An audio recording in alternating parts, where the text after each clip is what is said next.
എന്നെ ഭയങ്കരമായിട്ട് ടച്ച് ചെയ്തൊരു സംഭവമാണിത്. ഇമാം അഹമ്മദ് ബിൻ ഹംബൽ ഒരിക്കൽ സിറിയയിലേക്ക് യാത്ര ചെയ്യാണ്.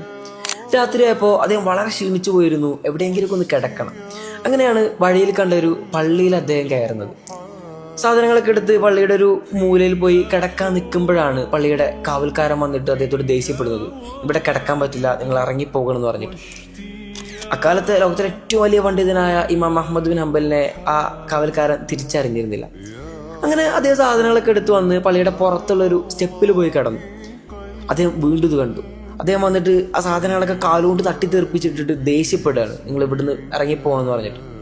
അപ്പോൾ പള്ളിയുടെ തൊട്ടപ്പുറത്തുള്ള ഒരു കടക്കാരൻ ഇതൊക്കെ കണ്ടു നിൽക്കുന്നുണ്ട്. അദ്ദേഹം ഇവരെ തൻ്റെ കടയിൽ കൂട്ടിക്കൊണ്ടുപോയി, നിങ്ങൾക്ക് രാത്രി ഇന്ന് ഇവിടെ താമസിക്കാമെന്ന് പറഞ്ഞിട്ട്. അദ്ദേഹം കടയുടെ ഒരു മൂലയിൽ പോയി കിടക്കുകയാണ്.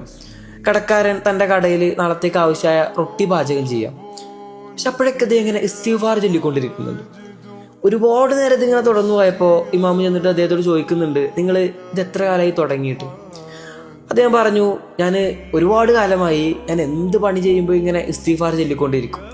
അതുകൊണ്ട് തന്നെ റബ്ബൻ്റെ എല്ലാ പ്രാർത്ഥനയ്ക്കും ഉത്തരം തന്നിട്ടുണ്ട്, ഒരു പ്രാർത്ഥന ഒഴികെയാണ്. ഇത് കേട്ടപ്പോൾ ഇമാമിന് വളരെ ആകാംക്ഷ. അദ്ദേഹം ചോദിക്കുന്നുണ്ട്, എന്താണ് ആ ഉത്തരം കിട്ടാത്ത പ്രാർത്ഥന? കടക്കാരൻ പറഞ്ഞു, ലോകത്തെ ഏറ്റവും വലിയ പണ്ഡിതനായ ഇമാം അഹമ്മദ് ബിൻ ഹംബലിനെ എനിക്ക് മരിക്കുന്നതിന് മുമ്പൊന്ന് നേരിട്ട് കാണണം, അതാണ് എൻ്റെ ആഗ്രഹം.